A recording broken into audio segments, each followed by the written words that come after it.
Adventurers assemble. In the universe of Earth's sister planet Aston, inhabited by the most dangerous creatures, a group of deportees are about to challenge the very foundations of their prison.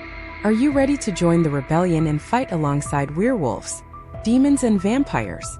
Let's embark on the journey of uprising and see where this interstellar journey will take us. This is the second part of Chain of Prophecy, Aston Uprising. Thank you very much for your likes and subscriptions. You can leave your comments in the comment area. TR6. I awoke in a wholly unfamiliar room, but even so I knew two things for certain. A, I was no longer wherever Felix was, and B, I was still as confused as I was before I went to sleep about the advice Felix gave me. Slowly, because my body was aching in that just had 10 rounds with a rogue werewolf for no apparent reason kind of way. I moved out of the bed and studied my surroundings. I know I'm back on Aston, as now I had the utmost pleasure to feel pain and lots of it. My limbs ache with a heaviness that makes them feel like lead. My every movement is effort, but I find my feet anyway, eager to see friends. I stumble out of the room and find myself in the familiar surroundings of the guard's main reception. How odd of me to wake up here of all places slowly. I'm gaining my footing a little as I keep walking, and am no longer unsteady on my feet. I can hear shouting in the distance. What's going on out there? Keeping my pace purposefully slow, I walk towards the main hall where the shouts are getting louder and louder with each step. I've reached the main hall now, and the sight before me is shocking to say the least. There are loads of prisoners, demon, fae, werewolf and even vampires. I'd say most of them all out in front of the guards shouting about something. I walk straight towards the ruckus. I'm surprised to say both Jack and Layla were at the front shouting things at the guards. But everything was getting drowned out by everyone else's noise.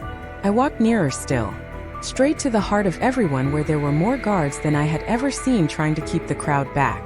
Back from what? I don't know, and right now I don't care either. I want to say a quick hello to my friends and then go to sleep for as long as I can without having a nightmare. Which won't be long, as I am no longer with Felix, which automatically means Nightmare Anna. A voice shouts in the distance. I keep walking to where I don't even know now. My feet are on autopilot. Anna, for God's sake. Someone bumps into me and knocks me straight out of my stupor. I look around to see Layla squeezing me like we've not met for a few years. I squirm out of Layla's grasp and stumble with the effort, and quickly steady myself as I notice everyone watching us. The last thing I wanted was to make a fool out of myself. What's the big deal, guys? The big deal. A voice I immediately recognize as Jack's grunts, and I could tell from his voice that he was ready to kill me. Or kill someone, at least. Anna, you were gone for a week. Would I turn to face him? A little too fast, it seems, as now I'm really dizzy. Thankfully, he doesn't seem to notice, too caught up in whatever he's angry at. You spent a week with Felix. We thought we had lost you. His voice drops to a whisper, and he's staring at me with something I can't read inside his eyes. Some look that I think I'm supposed to understand, but right now I'm so dizzy I can only barely comprehend what he's actually saying. Let alone anything else, I swear. It was only two. My body fails on me, the dizziness taking over, and I fall, only for my fall to be interrupted with a pair of strong arms. As my body falls asleep, I surrender myself into them. There's something beeping around me. It's hard to describe. It's definitely not an alarm clock. I've heard that those are quite annoying. This is different. This is the steady sort of beeping in the same tone, not loud, not quite, but just very relentless. My limbs feel heavy, but not in the painful way. More in the you've been in one position for too long now, move now kind of way. I open my eyes slowly. To a soft glow, the ceiling looks familiar, but don't all ceilings. I turn my head slowly, realizing that I'm in my own room now, but am still unable to find the source of the beeping. Anna, a soft voice murmurs from beside me. You're awake. As soon as he says that, I hear the door open and someone has left the room. How are you feeling? Okay, I guess, I croak, my throat having closed up on me. What happened? I ask, my voice barely audible. The perceptive dude he is, probably a healer of some sort, notices I can barely speak and hands me some water. I gulp it down gratefully, trying not to drink too much at once, but failing as I end up spluttering anyway. You fainted, do you remember? Vaguely, I answer, my head throbbing at the small task of thinking. You're doing well. You just need rest and you'll be fine in no time, he says, smiling kindly at me. I'll be back later to see how you're doing, but a few people would like to see you now. I smile and thanks, taking small sips of the water just to make my throat feel less like sand. gathering my thoughts while I did so. My life had taken such a U-turn suddenly. From boring prison life to a life that included something that was bigger than I could possibly know. I recalled Felix's wisdom, not even trying to ponder upon its meaning just yet, as I know that it will only give me a migraine. I have no idea what the prophecy is, but I'm not willing to admit that to anyone as of yet. I had one objective when I went to see Felix, and that was to find out the prophecy, and even then I couldn't fulfill it. I deflate a little at my lack of knowledge and how after going through the past few days all I knew was some fable and random words of wisdom. Hey, a soft voice interrupts my pity fest high. I look up to see Jack sitting where the healer sat. At that moment the door is flung open. She's awake. I hear Layla all but scream. She searches frantically for me, and when her eyes find me she launches herself onto the bed. You okay? Yeah, I reply, smiling at her antics. Although I wouldn't mind a walk in a shower. I stretch my muscles, feeling them awaken inside me. The doctor said you have to rest. Layla can help you with the shower though, Jack states. Jack, I'm capable of showering myself, thanks. And when did we start calling healers doctors? Isn't that a human thing since none of the healers on Aston couldn't help the only human here? A doctor was sent from Earth, he retorts acerbically. Jack, have your shower, he orders, venom in his voice as he leaves, banging the door shut. I look to Layla for some explanation. How did he go from nice guy to wanting to bite my head off in a matter of seconds? He's just having a hard time adjusting. He'll be back to normal, plus he's doing that self-blame thing where he thinks it's his fault you're hurt. I sigh, not really know what to do. I don't know how Jack could blame himself for something that had nothing to do with him. How he came to that conclusion I have no idea. But right now I really need a shower. I pull back my duvet and slowly push myself out of bed, swaying once my feet hit the ground tentatively. I take my first step only to lose my footing straight away and crumple instantly. Layla, hearing the thud, comes rushing to my aid only to find me on the floor in an awkward position, slowly recovering after just banging my head on the side of the door. Anna, what happened? Did you try to get out of bed? Kind of. Looks like walking isn't something I should try yet, I say with a groan. She helps me up and puts an arm around my shoulder, supporting me on the way to the bathroom. A steaming hot lavender bath was waiting for me, which I all but melted at the sight of. Without even waiting for Layla to leave, I began to take my clothes off, eager to feel the warm water ease my sore muscles. Once she saw me into the bath safely, just in case my legs decide to fail me again and I do something stupid like drown in the bath. I don't know how long I lay there for, contemplating how dramatically my life changed in such a short span of time. All of a sudden everything I had ever known, the only life that I had ever known, had been blown up in smoke, changing into something I no longer recognized now. Something completely unpredictable. My life so far was amazingly mundane. It was pretty much the same thing day in day out, and now all of a sudden was change. In all its huge, sparkly glory, the bitter fruit that once bitten. Your life alters irrevocably and will never be the same. That was change for you. But what was life without a few risks? Nothing. Really, just a whole load of mundane. The same thing day in day out. Was that what I wanted for my life? To rot away in prison and then to become just another soldier on the dispensable squad, giving my life for people who had never even acknowledged mine? No, that is most certainly not what I want. I wanted to see the sun and feel the wind in my hair. I wanted to try new foods and see all the different climates for real and not just a fake ecosystem. I wanted to swim in the sea with fish and feel the warmth of the sun on my back. I wanted all these things and more. The little things in life that so many take for granted on a daily basis I want.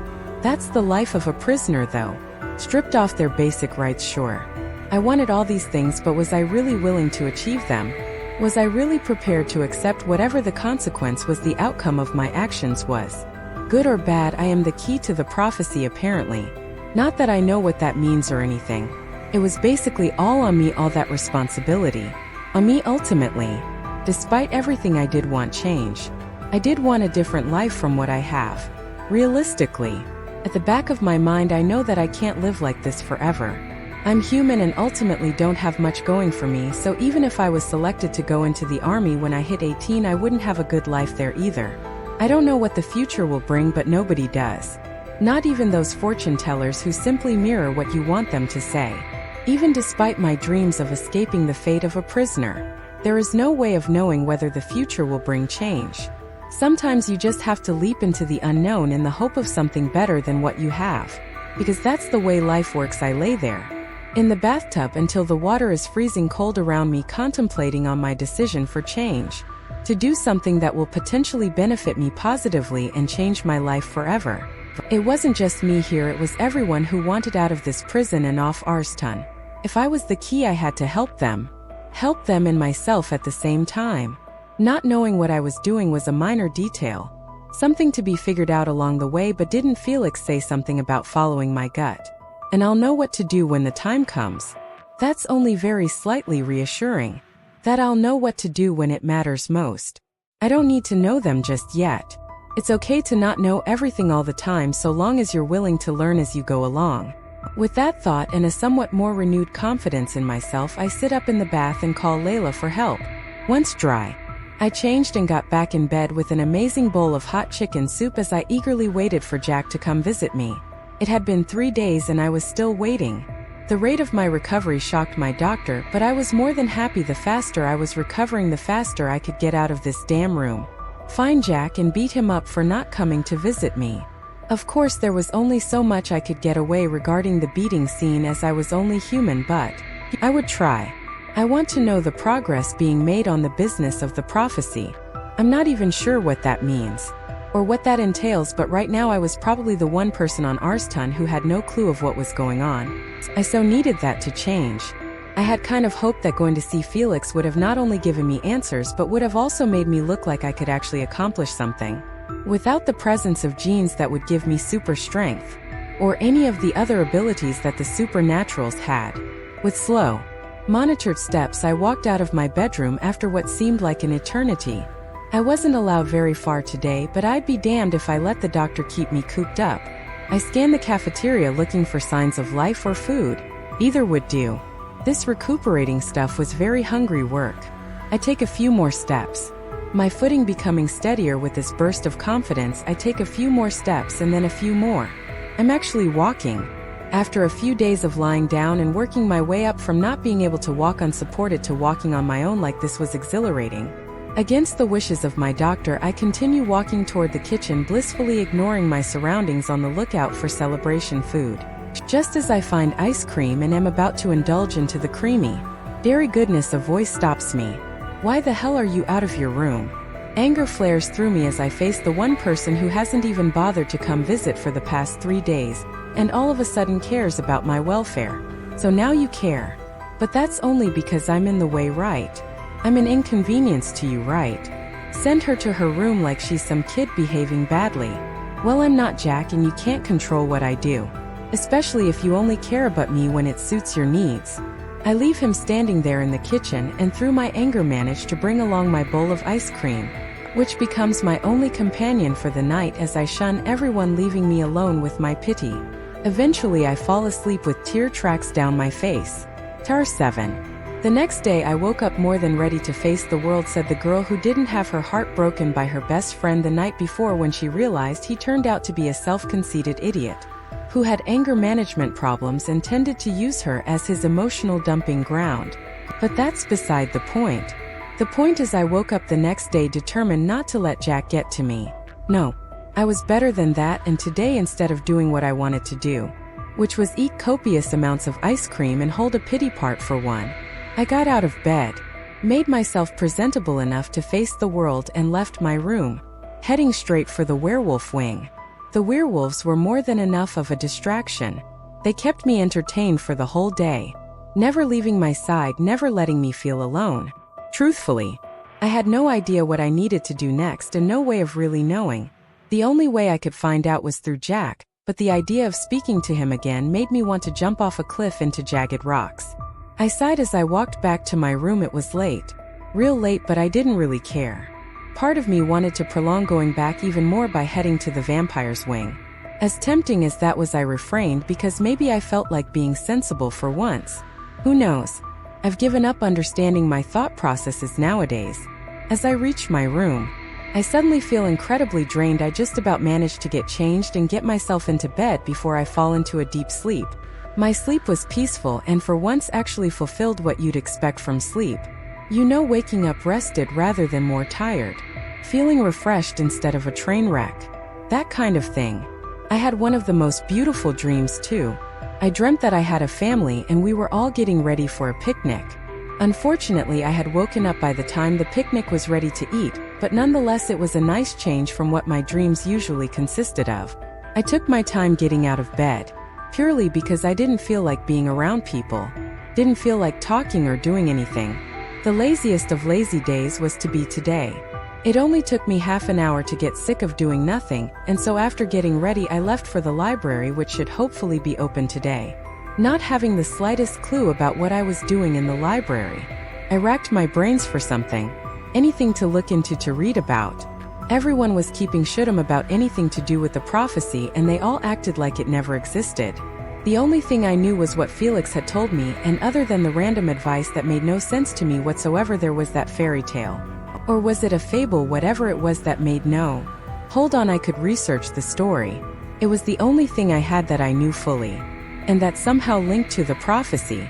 If I could research the origins of the story, maybe that would give me more understanding of what the hell the prophecy was and what the story meant and everything.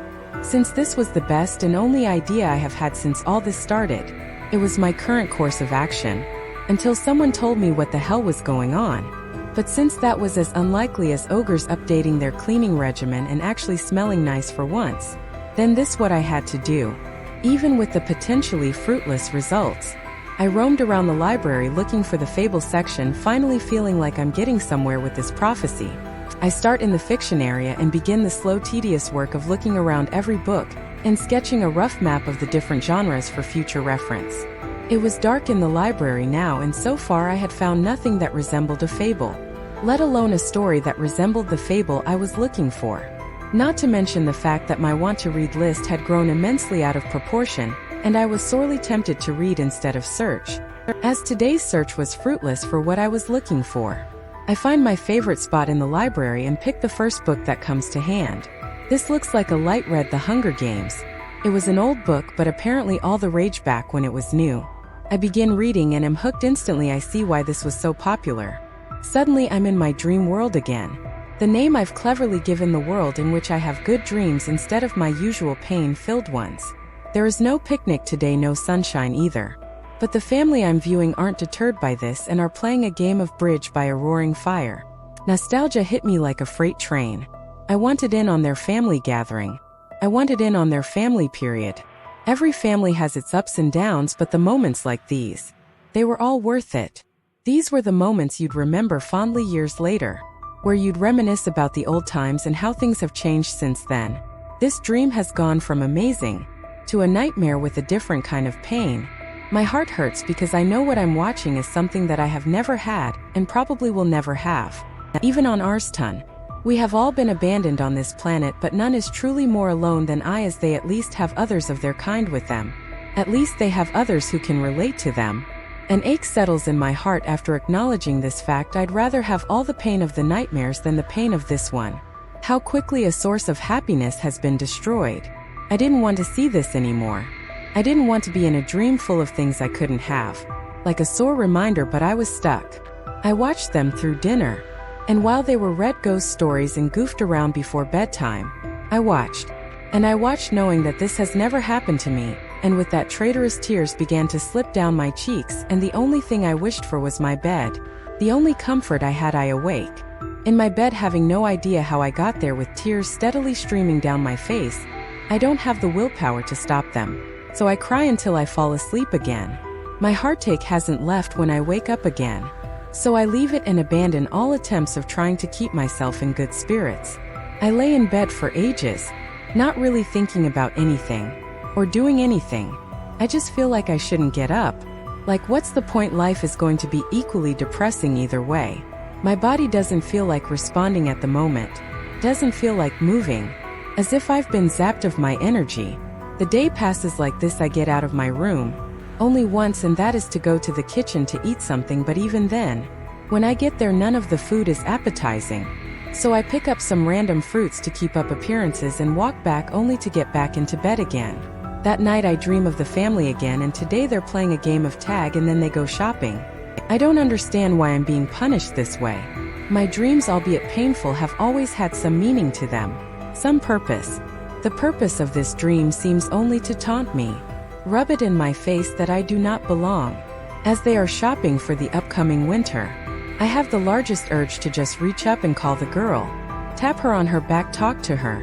Having nothing better to do, I reach out to her. To my surprise, she turns around and grabs my arm. The instant she does so, I feel different. Something indescribable washes over me. "There you are, we've been looking every for you," she exclaims happily. Never in my dreams has anyone ever talked to me like this. As if I was a part of their reality. "Where were you? No matter.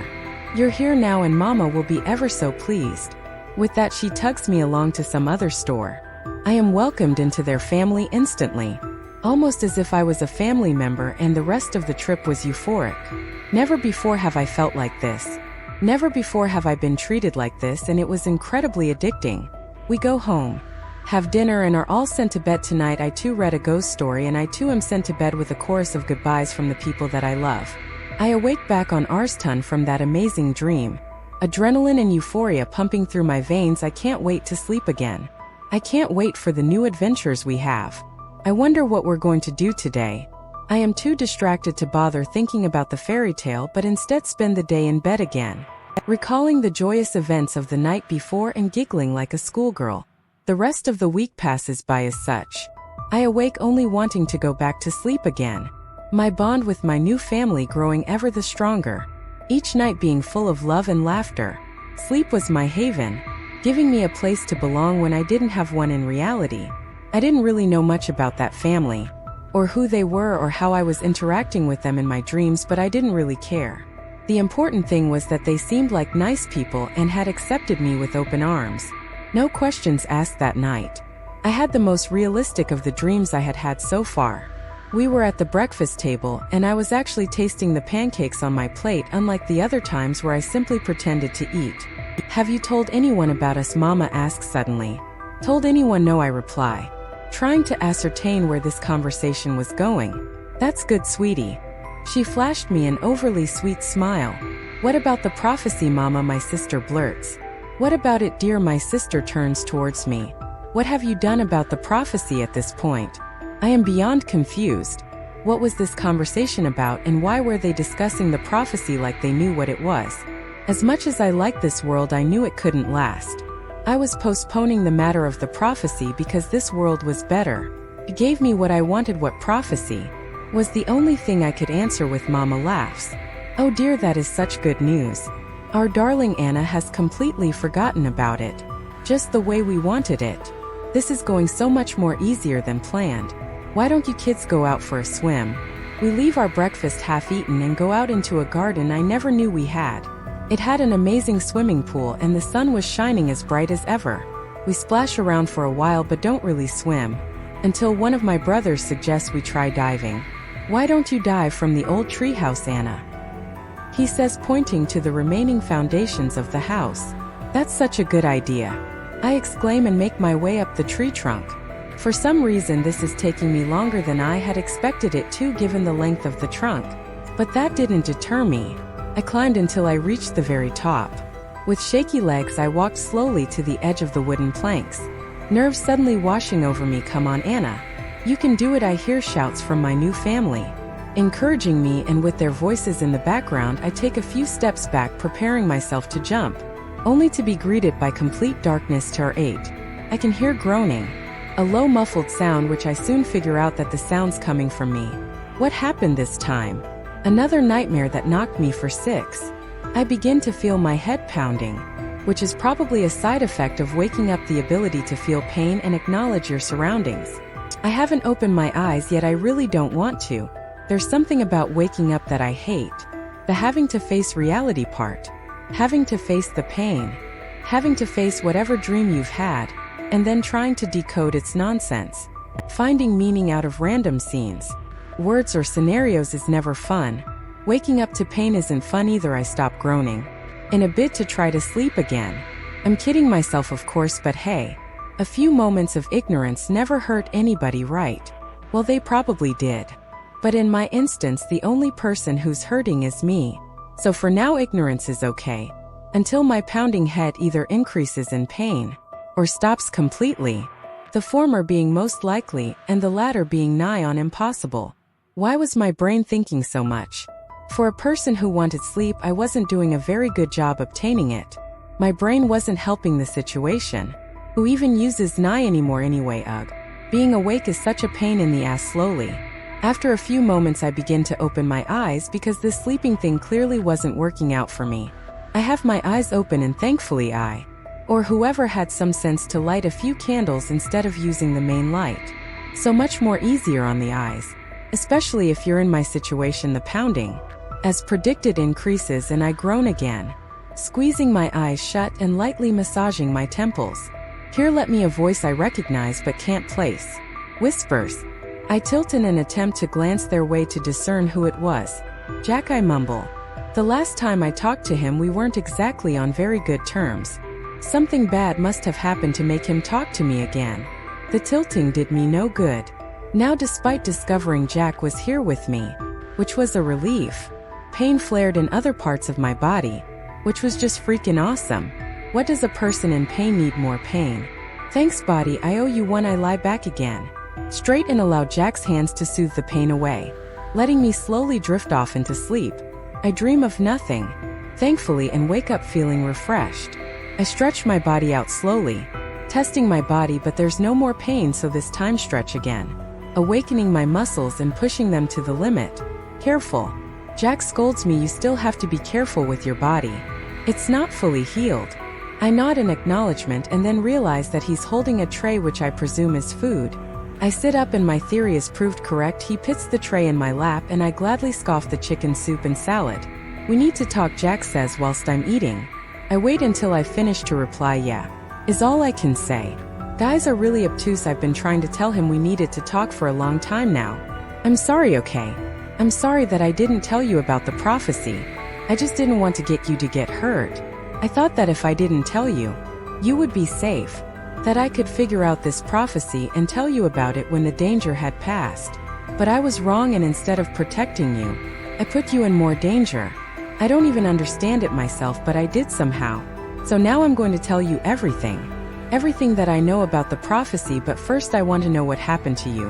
What do you mean what happened? What did happen? How can you not know what you did, Anna? For whatever reason I just don't. Please just explain. You climbed up to the roof and were seconds off. Jumping off. If I hadn't caught you, Anna, you would have jumped clean off. His words catch me off guard. I don't remember doing any of that. And why would I want to kill myself? I would have lost you, he mumbles, sounding so lost that it breaks my heart. Laying the tray to the side, I push myself off the bed and give him a hug. We stay like that for a while, not saying anything, each in our own thoughts. I'm so confused. How and why would I climb up to the prison roof and want to jump off it? I didn't even know there was a roof, or even how to get to it. Despite being upset about this prophecy business, I wasn't upset enough to want to kill myself. My dreams didn't make me that upset either. I mean, sure, they were painful, annoying, and made no sense, but that still wouldn't drive me to want to take such a drastic action. And even the dreams that weren't so bad, the family ones, didn't drive me enough to want to jump off something. I mean, sure, it made me feel like crap at first, but when I was more involved with their wait epiphany moment. Why did you do it, Anna? He asks in the same broken voice. Why did I do what? Jack, why did you jump? This is probably going to sound ridiculous, but I have a theory as to why I did it. I'm not explaining this very well. I have a theory as to why I did it, but I didn't necessarily do it on purpose. Like, I didn't know what I was doing. How do you not know you're about to jump off a rooftop? Okay, hear me out. No talking till I've finished explaining. So, after that day that I saw you in the kitchen, I started having these dreams. They weren't bad, they were actually pretty good. They were about this family, and just the little things they did in their life. You know, going shopping or a picnic, stuff like that. Anyway, the first time I had that dream, I had an amazing sleep and it was so awesome. But then after that I started feeling like crap. It felt like my dreams were taunting me, showing me everything that I didn't have. So instead of being awesome, they had turned out to be horrible. I didn't look forward to them anymore. Until one night I had the urge to touch one of the family members. I don't know why I did it at the time, but I touched them and was kind of like transported into their world. I was accepted as one of them and greeted like I was part of the family. It was the one moment where I had been accepted for who I was, no questions asked. From then on I became a part of their family. And every night my day with them would begin. I would do what they did. And I had never felt better. I slept more and more and became more involved in their world. I was addicted to the high that I got from being with my new family. So I ignored anything that made them seem less than perfect. Like how they knew my name and I didn't know who they were. Or how I was transported to their dimension when I slept. Or even how they got into my dreams in the first place. Until one day we were at the breakfast table, and now that I think back to it, I find it so odd.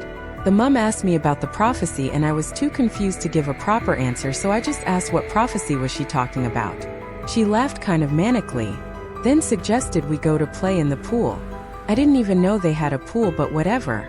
We went, and then one of the boys suggested I dived from an old tree house. I remember climbing it, and it took my forever longer than it should have really. And when I was about to dive, everything went black. That was me. Yeah, probably, I reply lamely. It was. A few people noticed you climbing, as you weren't exactly quiet about it, but when they called out to you, you just ignored them. So a few went to come get me while a few watched you. I followed you to see where the hell you were going, but then when you climbed onto the ledge of the rooftop I grabbed you so you didn't actually jump off. I swear, Jack, I had no idea that was what I was really doing. I was dreaming. I know, he mumbles, pulling me closer. But I thought I had lost you. His hold on me tightens until we're ever closer. And suddenly I was hyper aware of the situation. Things were different. This was different, I mean. We've slept in the same bed countless times, so the being close wasn't an issue. This closeness, what I was feeling today, was different. I wasn't entirely sure that Jack was feeling it too. But who knows? We had both drifted into silence again. But this wasn't comfortable. He shifted slightly, so that we were perfectly face to face. His breathing ever so slightly hitched when he looked at me.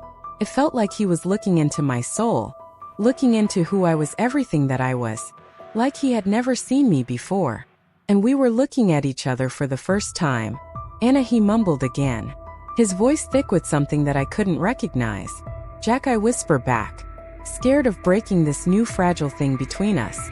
Whatever it was, he didn't reply, but instead kissed me on the lips ever so briefly. So quickly it was almost as if he hadn't. But I had felt it, and it was one thing I would never forget.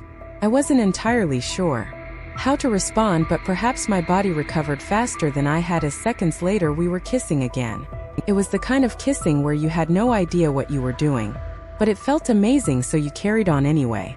I, for one, had never been kissed before. Hell, I would never have thought of kissing Jack before, but now it just made so much sense. All too soon. He pulled away from me, and the only thing that could be heard was our breathing until he said, Anna, and looked me right in the eye. Anna, I've wanted to do that for so long, and I've always been scared that you never felt the same way. Can you tell now that I do? I'll be honest. I didn't know myself, but it's just something that feel right. You know, yeah, he murmurs with a small smile. When I saw you about to jump off the ledge, I nearly had a heart attack. Don't underestimate what I would have done to whoever made you do this. I know what you're like. Good. I hate that this has to be in the middle of all the stuff that's going on now. What is going on, Jack? Are you ever going to tell me? I will, I promise, tomorrow, okay?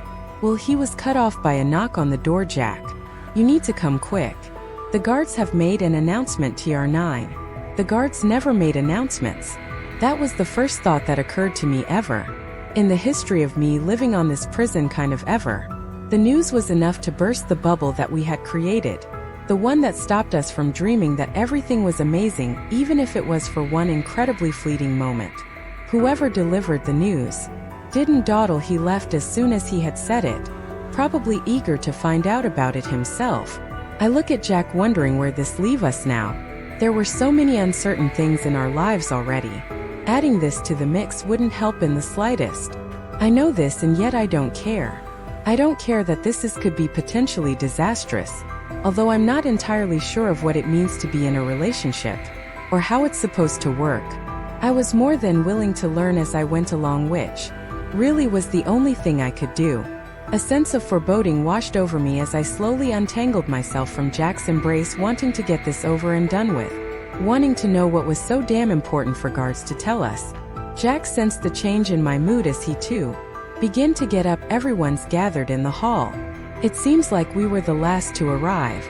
Now that everyone has arrived, a new law has been created that has a fortnight to take effect.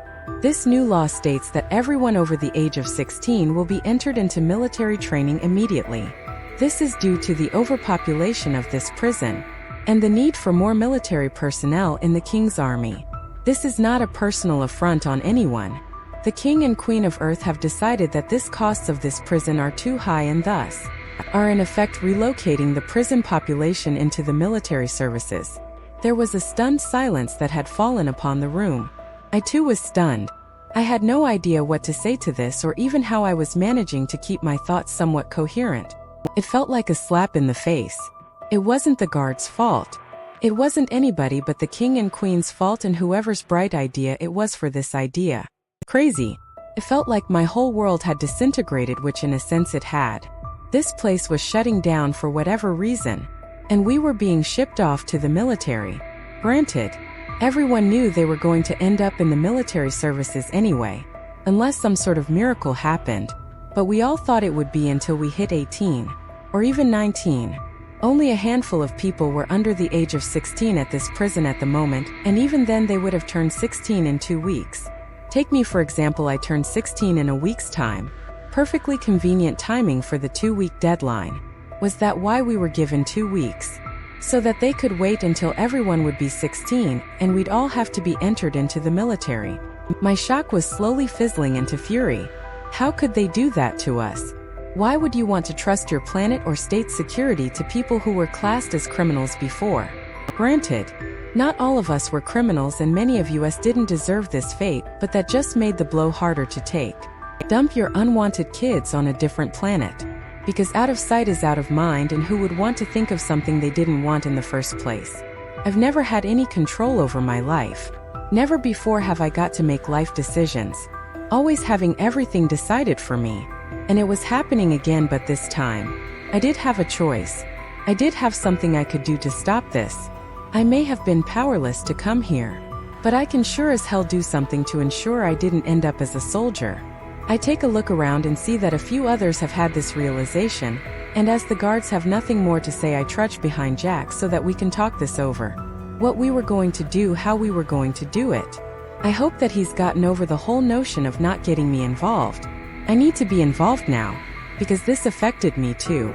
The prophecy was proof of that. If I was the key to it, I should know whatever the plan was this time. Despite whatever Jack says, even if he decides to go down this route, then it was time to show him that I am as stubborn as he is. There is no way that I'm not finding out now. To my surprise, we ended up outside. I'd have thought Jack would have wanted to strategize and all that. Before we entered, he turned to the guy next to him and said, "Call a meeting for 8 p.m. The usual place, Anna, you should get some rest."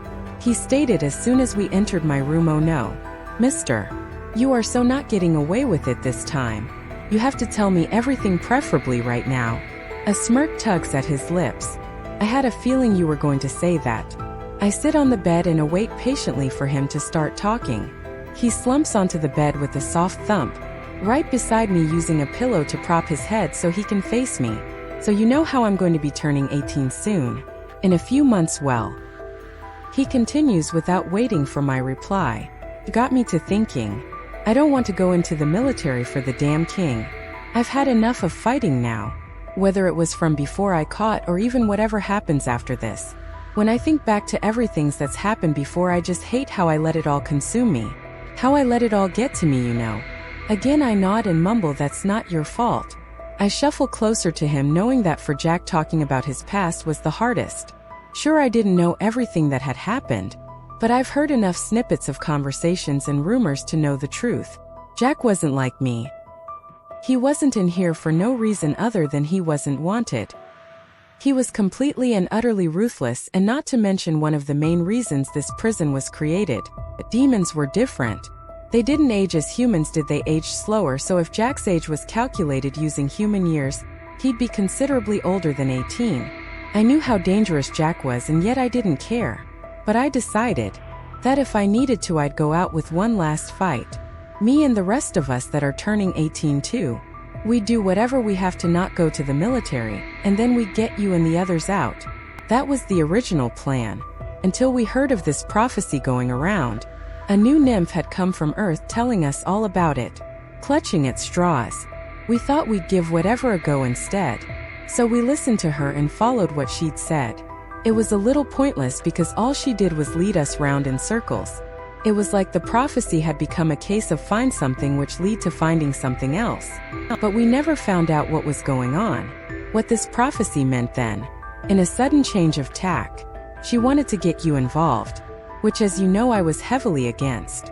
The oddest thing is, as soon as you went to see Felix, she had just disappeared. That nymph almost like she was never there. That's is so insane, I mumble mainly to myself. It sounded so surreal, the random nymph. The prophecy, but hold on, what is the prophecy? We don't really know, he admits sheepishly. And I was hoping that Felix told you. Well, he didn't, not really. He never really told me anything, just a random story and some other stuff that doesn't make sense. I guess we're going to have to do some digging then. We spend the rest of the time in bed cuddled up. I fall asleep in his embrace, and Jack, being the perfect pillow, woke me up just in time for dinner. Now that we had discovered our new feelings for each other, this felt more intimate.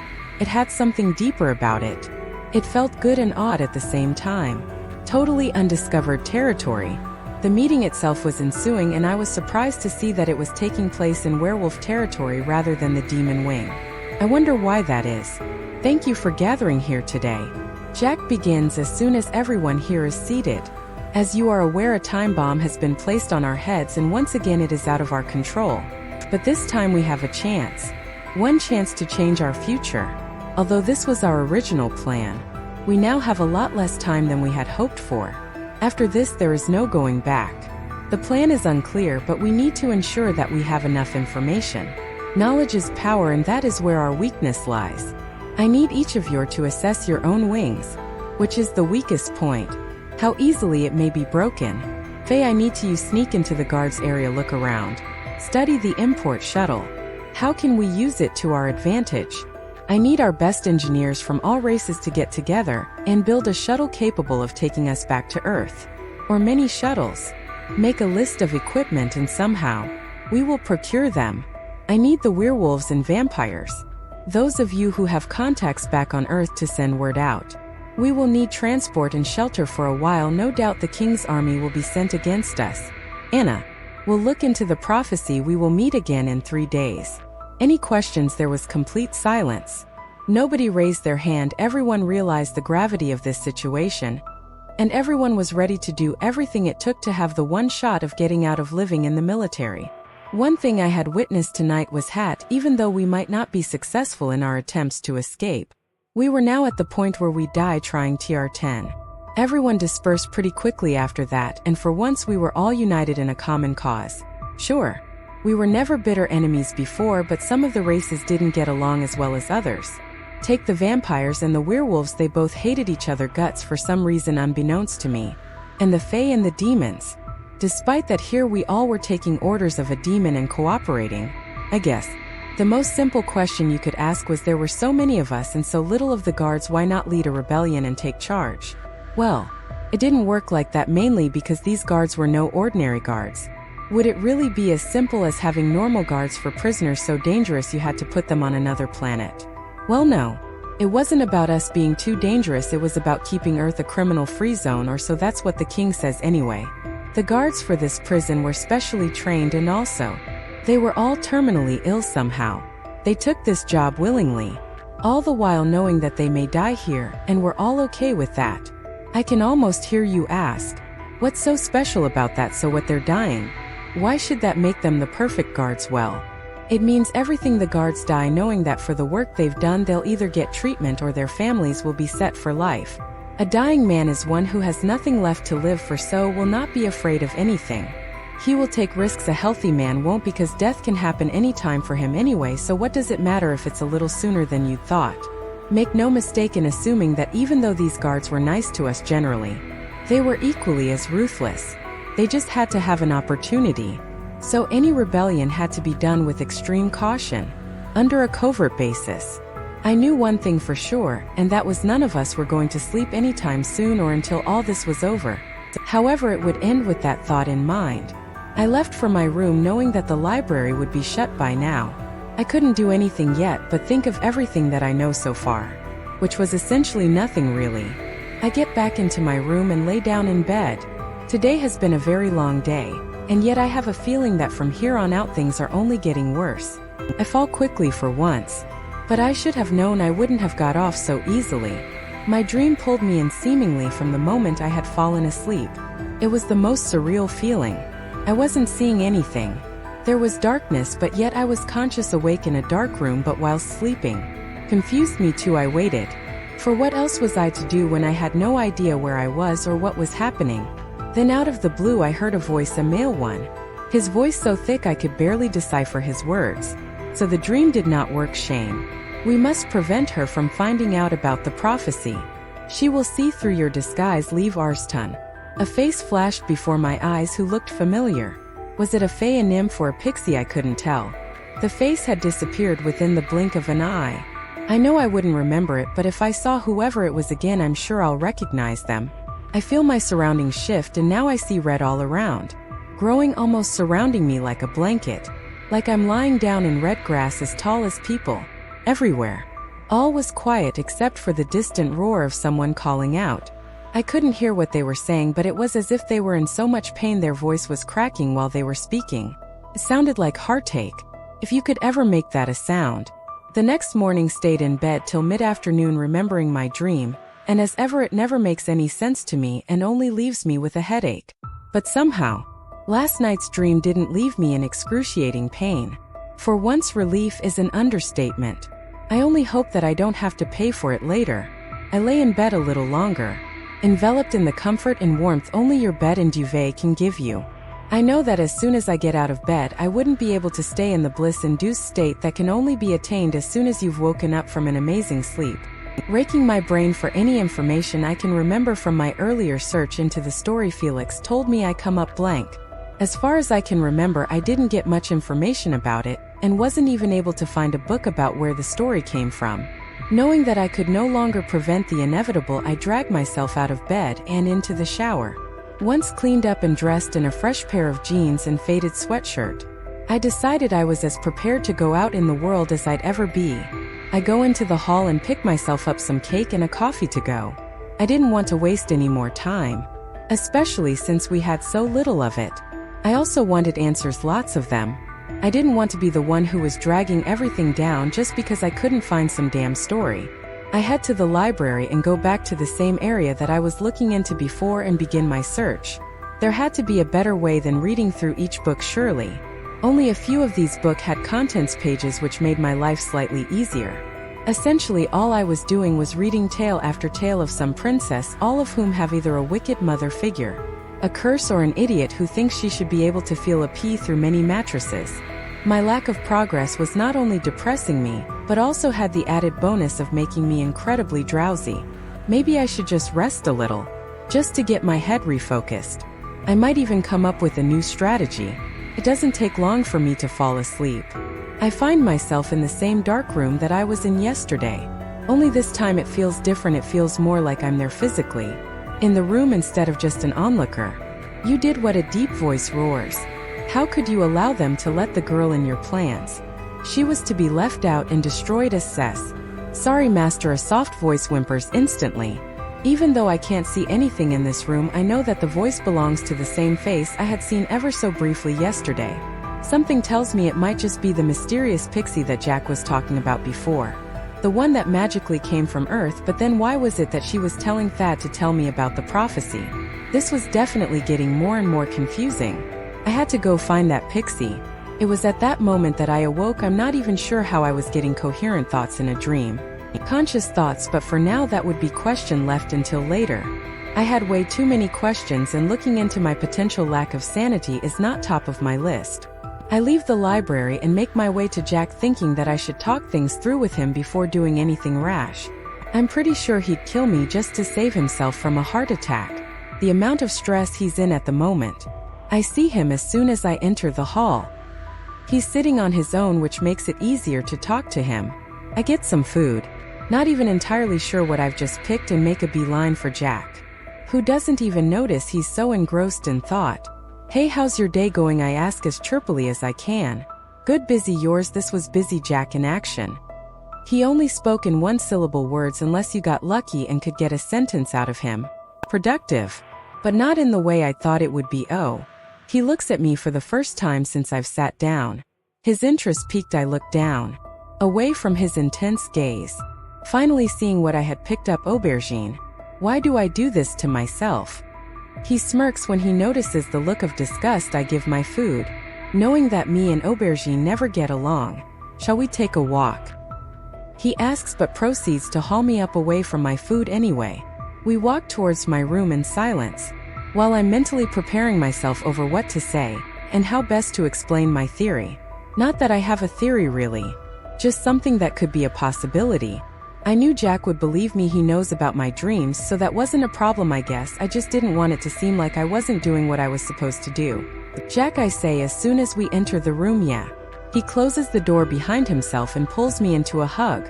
Instead of replying, I hug him back, and we stay like that for a few moments, enjoying the silence, enjoying the small amount of peace we can find together when everything else seemed like it was so uncertain. "I had a dream," I state, and instantly the illusion shattered and he pulled apart. "And you understand it?" he questions, his voice tense. Kind of. He lets out an audible sigh of relief. I could understand his worry though. Usually, my dreams make very little sense as they are in the future. The further in the future they are, the more painful and the more weird they get.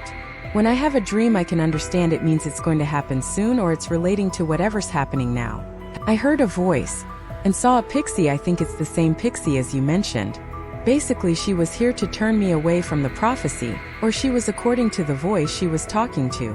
But I overheard her and That talking, and she was saying he should tell me what's going on. I want to know why she lied, who was she working for, and possibly find out more about the damn prophecy. Go find That if you're right. I think he was the last one to see her. You're going to have to ask him for something he might not want to give. Dread filled me as I realized what he meant. This was going to be a long conversation.